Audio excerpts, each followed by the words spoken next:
Hello everyone, আমি অনুশ্রুতি। আমার ব্লগে তোমাদের সবাইকে স্বাগত। আজ হলো বৃহস্পতিবার।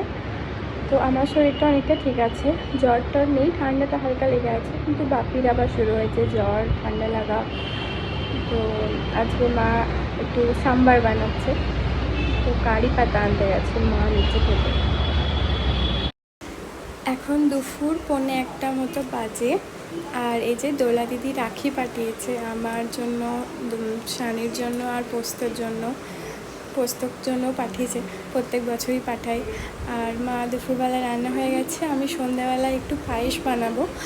মায়ের জন্মদিনের দিন ছিলাম, মানে আমরা তো ছিলাম না, মারা দুর্গাপুরে ছিল, প্লাস আমার হাতটা তখন অপারেশন হয়েছিল, সেজন্য আমি কিছু করতে তখন পারতামও না।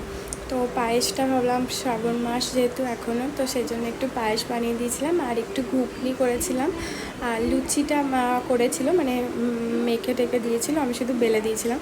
আর ছেঁকেও নিয়েছিল মা। তো আজকে রাত্রেবেলা আমাদের ভালোই মেনু ছিল। তো চলো টাটা, দেখা হবে পরে কোনো একটা ব্লগে। টাটা।